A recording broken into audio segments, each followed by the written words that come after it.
So I just finished eating lunch and I'm walking through the parking lot and this car pulls up. So I let my window down and I shouted out, "Hey, Verify." This lady starts telling me about a homeless encampment that's 2 blocks from her house where dozens of people live under a bridge. Just tell me what There's drugs, it's an eyesore, it's trash. And she wants us to verify Why the city of Dallas can't close the homeless encampment in my neighborhood.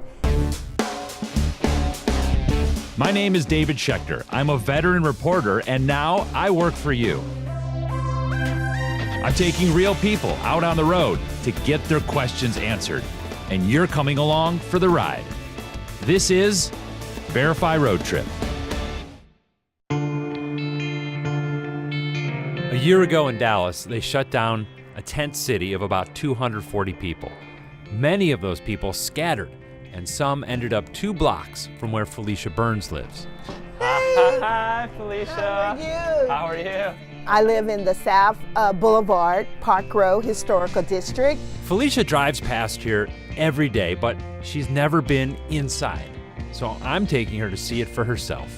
This is America. This is Dallas. Big D. And people have to resort to living like this. That's really, really sad.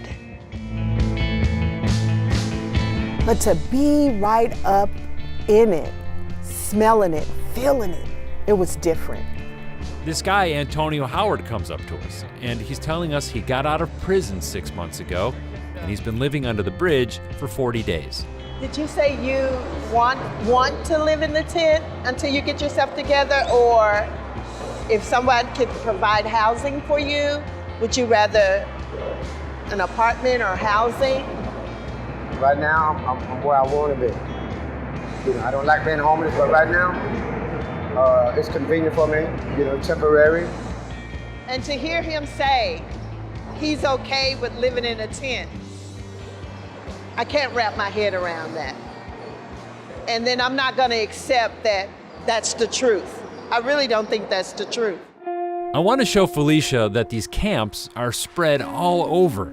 So next we get into a van with Dave Hogan with the city's crisis intervention team. If indeed we did close that encampment, the people would tend to scatter out into the neighborhoods. So closing a camp might actually cause more problems, he says. Plus, the city burned through all its housing and shelter resources when it moved those people out of Tent City. If I had 150 homeless people that were willing to go into some sort of permanent shelter or even to a full-time living situation, could you handle them? Do you have room for them? Right now we don't. Can't take 150 people. No. Cities try to help the homeless problem by handing out Section 8 vouchers. That's where the government pays the rent. Gary Moore is visiting his daughter who lives under a bridge, and he's telling us about this problem, that many landlords won't take the vouchers. What are some of the reasons that they've been given? That the apartments would not honor the voucher? Past criminal convictions, probably past rental histories, and different stuff like that. I mean, you know, but no one is addressing those type issues. Now I'm taking Felicia to see a guy named Larry James. He runs a nonprofit called City Square that provides housing for working poor families and the homeless. We're talking about 600 furnished apartments that people can permanently call home. The problem is, there just aren't enough of them. Landlords in Dallas, they're not under any obligation or any legal requirement to accept the payment of a homeless person to lease an apartment. That's what we call payer source discrimination. It's a huge problem. And this is not just about people under the bridges. The city of Dallas estimates it has more than 10,000 homeless residents. And in the meantime, about $8 million worth of vouchers go unused every year because no landlord will take them. If I were to go to my city council person, what would be the single most important question I could ask her? To tell them we got to have an ordinance that makes payer source discrimination. We can't do that. Make that illegal. Make that illegal. While we're in Larry's office, I can see Felicia's opinion changing. It's not about closing the encampment, it's about finding a solution. That's where I'm coming from now. I have a broader view now. I will join you with that. Like the kids say, I'm on ready, set, go. Felicia wants to be part of the solution.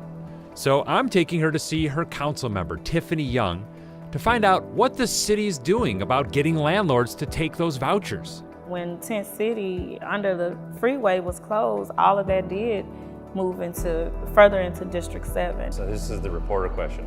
Do you support an ordinance that would require landlords to take those vouchers? Yes, I do. We have an issue in the city of Dallas called NIMBYism, not in my backyard, where people don't want to accept the vouchers, and it may not be because of drug use or mental health. It's simply that they have a Section 8 voucher. Felicia and I learned a lot on this journey.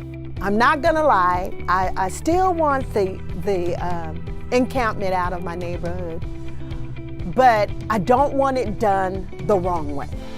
I want it done the right way. There are so many problems out here, like mental illness and drug abuse. But now Felicia sees it's the lack of housing options for homeless people that's at the heart of this problem. And that's why they can't just close the homeless camp in her neighborhood. But don't take my word for it. Take hers.